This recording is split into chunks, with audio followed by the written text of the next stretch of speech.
കേരള സർവകലാശാലയിൽ വ്യാപക ക്രമക്കേട് നടക്കുന്നുവെന്ന് ചൂണ്ടിക്കാട്ടി ഗവർണർക്ക് പരാതിയുമായി വിദ്യാർത്ഥികളും അധ്യാപകരും.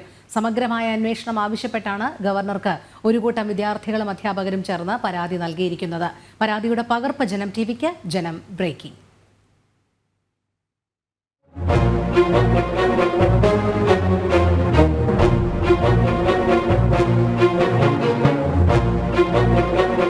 കേരള സർവകലാശാലയിൽ വ്യാപകമായ ക്രമക്കേടാണ് നടക്കുന്നതെന്ന് ചൂണ്ടിക്കാട്ടിയാണ് ചാൻസലർ കൂടിയായ ഗവർണർക്ക് പരാതിയുമായി ഒരു കൂട്ടം വിദ്യാർത്ഥികളും അധ്യാപകരും സമീപിച്ചിരിക്കുന്നത്.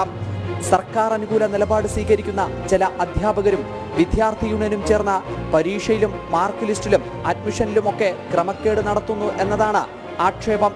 ചാൻസലർ കൂടിയായ ഗവർണർ അടിയന്തരമായി ഇടപെടണമെന്നും സമഗ്രമായ അന്വേഷണം നടത്തണമെന്നുമാണ് പരാതിയിൽ പറയുന്നത്.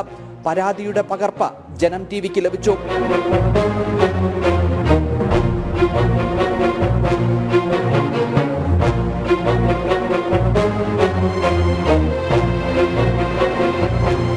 ക്രമക്കേടുകൾ കൂടുതലും SFI നേതാക്കൾക്ക് നേരെയാണ് വിരൽ ചൂണ്ടുന്നത്.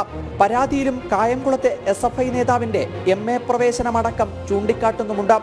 പരാതി ഗവർണർക്ക് പുറമെ UECക്കും നൽകിയിട്ടുണ്ട്. കോടതിയെ സമീപിക്കാനും അധ്യാപകരും വിദ്യാർത്ഥികളും ആലോചിക്കുകയാണ്. അഖിൽ പാലോട്ടുമഠം, ജനം, കൊച്ചി.